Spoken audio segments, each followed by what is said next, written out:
Alright, so it's been over 24 hours since Beyond Bankai, Gin, and Mayuri have been revealed. And on my community page earlier today, I asked you guys, how do you feel regarding the character design and also gameplay-wise, and we're going to be going over that in this particular video. Before we do though, let me give you my quick opinion on the characters now that we've had some time to sit on them, and how I feel regarding the designs and also gameplay. First up, we have Gin. In terms of gameplay, I think he's a great character. He's going to go through IT super smooth, and we've never really seen a character like him that can inflict status movements super easy with Frenzy Plus 2 and also has a really good kit, especially as a farming character. Despite him being in the technique attribute, which I do agree is kind of overcrowded at this point, he does fit in nicely as a technique no affiliation killer.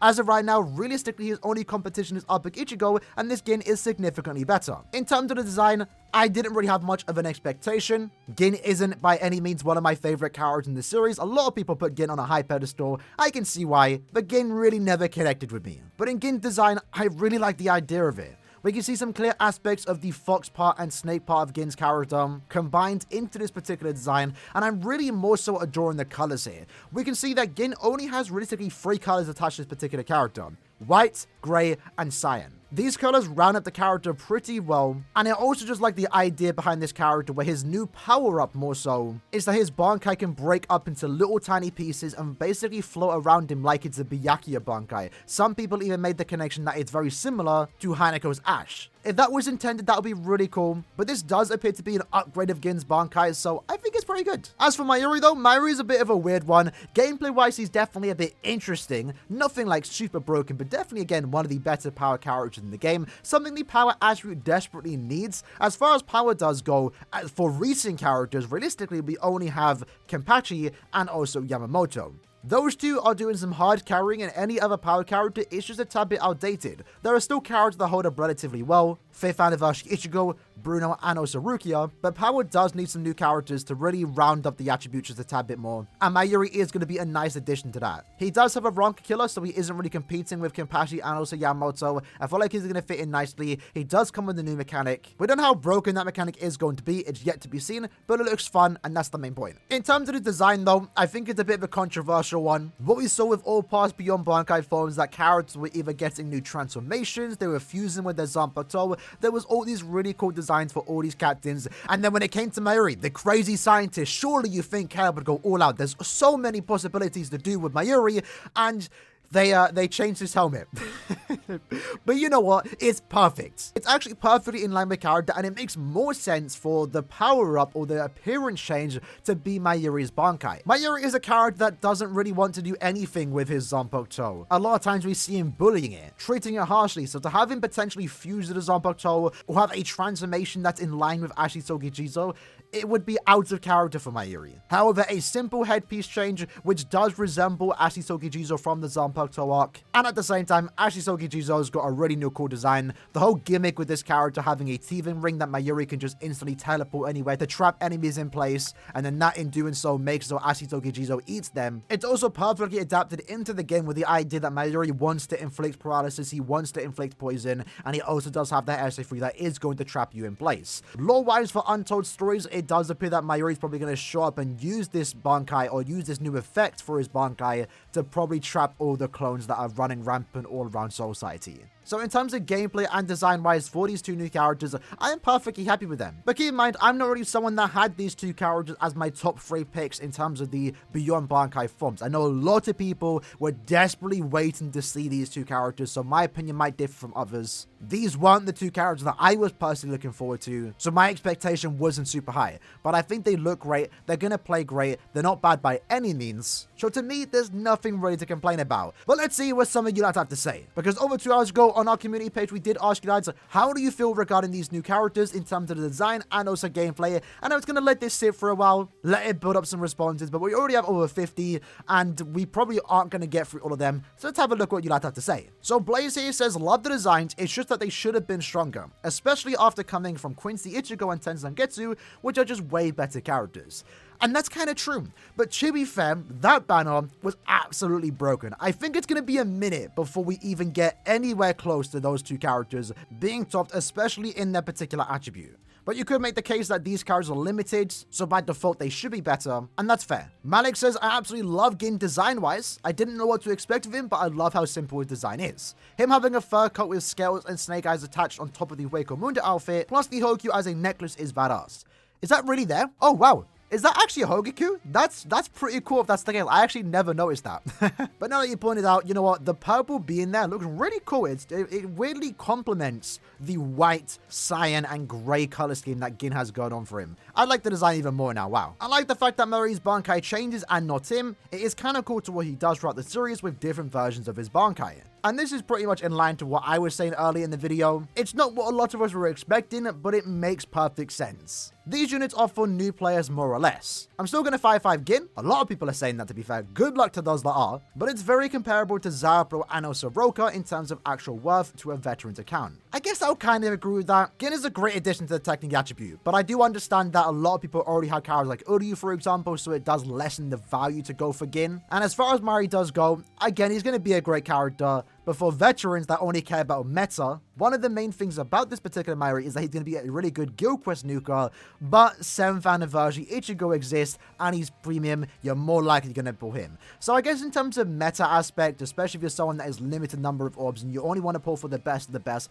I can understand why this banner might not have enough value. I do believe these characters are going to age a tad bit better when compared to Zapro and also Roka, but only time will tell. Hopefully these two characters don't get power crept a month after, like what happened with CN with 1000 Year Blood with Ichigo. Probably the most disappointed I've been in any BVS character. Design-wise, they're cool, gameplay-wise, they're easily replaceable, and power crept before they've even been released. Again, I can kind of agree with the replaceable part. Power Crypt, I wouldn't say that. Like, they're good characters. They're probably like top 3, 4 in their given attributes. Like, sure, better characters exist, but I don't think it necessarily power creeps these two. Especially if we're looking at the attribute and killer combinations, there isn't much competition in that particular aspect. Again, Gin should be compared to other technique no affiliation killers. The best, of course, being Albig Ichigo. And then Mayuri's comparisons would be Bruno, 5th anniversary Ichigo, and also Mana version of Yumachika. So to me, they kind of just fit in nicely, but definitely agree with the replaceable part. Gin looks amazing. The white and cyan snake aesthetic with the fur coat with the fur tail is significant to his fox-like appearance. He looks so good, and the Hogaku bone necklace is epic. 10 out of 10 design. I think they could have given him some scales or something, but it looks great. The only thing I wish was this Gin to have 2 stat summons being weakening and also poison,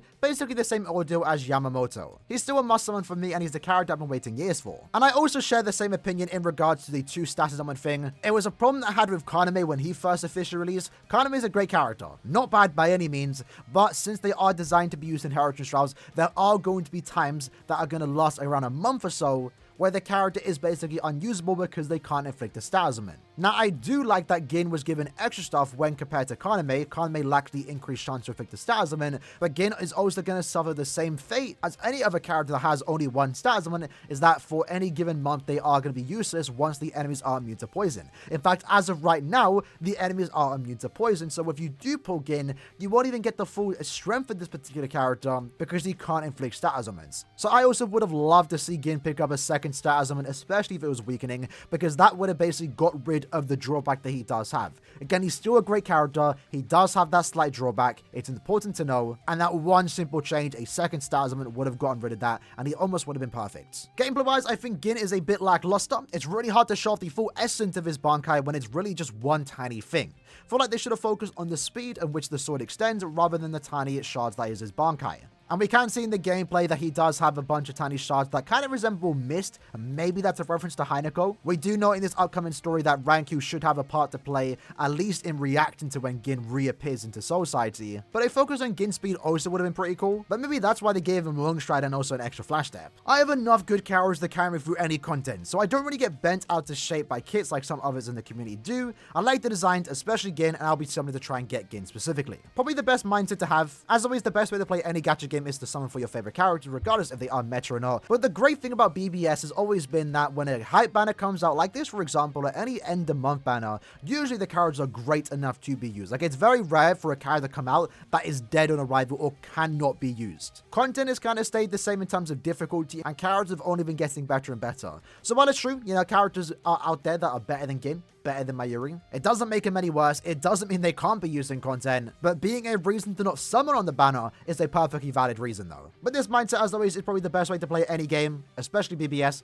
Summon for what you like. If it looks fun, go for it. If you only care about the best of the best or only care about what's meta in guild quests when they're max transcended, you're probably going to end up being disappointed by quite a lot of character releases going forward into the future. I like both of them, but I wish there was a third character. Both character designs are good, but I wish Mayuri had a better kit, and Gin's kit is very good, but if he had Pierce Iron Skin, it would have made him more usable in farming super potions. I want to talk about the third character thing, because we've known for a while now that the collaboration was always going to end on Gin and Mayuri, and that ultimately meant they had some big shoes to fill, because by default, it's 2 characters. It's one less character, and I feel like a really cool surprise on Keller's part would have been to throw in a third character there. To me, I was always hoping, and this was high copium, is that maybe they could throw in a Beyond Bankai as a hero, just to give him a new character, and that would have been really cool to wrap up the banner, just to give us that extra bit of surprise. Because we know for a while now that Gin and Mayuri were going to be the last characters, and in doing so, expectations got super high, and even if the characters were great and met everyone's expectation, it's by default less hype because there's only 2 characters. 2 characters used to be the norm like a year ago,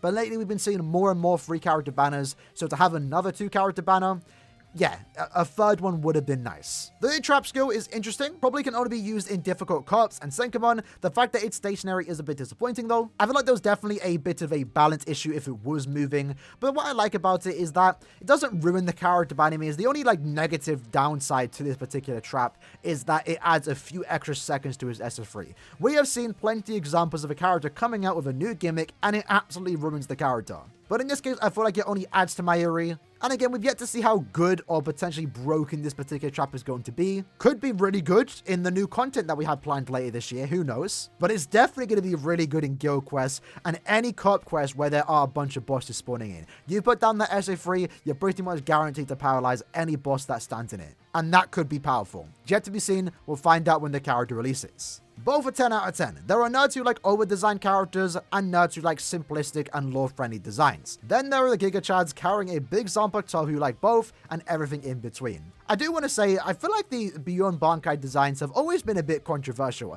I feel like the Espadas everyone just agree were really cool. Granted, some of their concept art were even cooler, looking at Aaroniero, but I'm happy with the design we got. But these Beyond Bankai designs definitely have not met everyone's needs to a certain extent. Some people love them, some people hate them. I guess it really does come down to personal preference. Mayuri is an awesome character, but for the wrong attribute. I think Minds needed a character like him. I'm so disappointed with Gin. His design is awesome, probably top 3 designs in the entire game. But they showed him no love in the skills. Aside from having Frenzy +2, I feel like the rest of him is mismanaged. Coin drop on a Selfie character. Let me put it to you in the way, if someone has thousands of Uryu, then Gin is completely useless to them. The Uryu comment is definitely true. I don't think Gin got that bad when it comes to their skills. Gin is almost perfect in every way. Again, he's a character we've never seen before in terms of the idea that he has Frenzy +2 with the increased stat and chance, with an amazing strong attack kit, especially that SA2, with the fact that he does have the farming skills. Again, Gin is great. Could definitely agree that if you have Oda, you don't need Gin, but more options is never a bad thing. And when it comes to the coin drop, that's definitely been something that a lot of people have been talking about. There are a few people going out their way to say that maybe it's in resemblance to Japanese culture, I believe, with white snakes being lucky, and that in doing so could be the reason why they have coins. I'm going to say I kind of agree with that, because the coin drop increase did definitely feel out of place for this particular character, so maybe there was a reason for it, but I do believe a lot of people are overvaluing the droplet increase. Droplets come super easy. You don't even need to use characters or links with the droplet increase skill to farm droplets in Enriched Droplet Zone. Now in epic raids, having the link shop potion skill with the droplet increase would actually be a tad bit better, but when you're farming epic raids, you're never farming epic raids with droplets. And I can only speak for myself, but I've been farming epic raids for like the last 2 years now with links or characters with or without the droplet increase, and I have a crap ton of droplets. To me at least, obviously I would prefer droplet increase over coins, but it doesn't make that much of a difference. That's not the reason why I'm using the character. I'm a complete simp again, and I've been waiting for the Southie version for months. I figured the design would infuse some snake elements into his wardrobe, so I was correct there. But I'm disappointed by the Nadat comparison to Gin's Fierce Battle version, which is the best recreation of a canon moveset for him. In retrospective to the above, I believe Safwi Gin's Somme is an excellent choice and beautifully created. And I always love talking about it. Gin's Nad String, the Fierce Battle version, is absolutely perfect. It's probably the best Nad character in the entire game in terms of just visuals. Would have been really cool though to see it on this character, because yeah, this Fierce Battle Gin definitely doesn't have the coolest looking Nad String. But with that said, lads, that was the video for today, going over some of you lads' reactions in terms of these new characters. Again, we had a lot of comments here. If you want to see all of them, you can check the community post. I've read through all of them. Unfortunately, I can't cover all of them in this particular video. It does appear that the community is a bit indifferent on these particular characters. Some love them, some hate them, some love the design, some dislike the design, would have wished they'd done a bit more. The common things I did see, which I kind of agree with, is that maybe one of them should have been a Mind character, because Mind definitely needs a new character. It's quite outrageous now how bad the Mind attribute is. Tech in question has been getting a lot of love, and there's already a lot of competition for these characters where, you know, maybe you don't need the pull for them because of that reason. In addition to that, it being a 2-character banner with a 7-step format ideally isn't the best. And given the fact that this is the last potential Safwi banner, maybe Caleb should have done a bit more craziness in terms of the skills and also strong attacks. But only time would tell if these characters hold up. To me, I believe they will, but we're gonna have to find out. I'm so excited to try and get my hands on these characters, and those that are fans of Mayuri and Gin are definitely gonna try and get their hands on them too. And I'm sure they're gonna have a lot of fun time playing with them. For those that aren't really that big of a Mayuri and Gin fan, Caleb, as a result, have given you a less of a reason to summon on this particular banner, especially considering the fact that, again, it's a 2-character banner with 7 steps. That's my biggest gripe with this banner, actually. I'm definitely going to be limiting myself how deep I go in this particular banner, because I just know going forward with potential new 1,000-year Bloodwood banners, whenever that happens, is that it's probably going to include 3 characters. And regardless of the character choice or how they even perform in game, 3-character banners are always better than 2-character banners in my opinion. So with that said, hope you guys enjoyed the video. I'll see you guys next time. Take care and peace.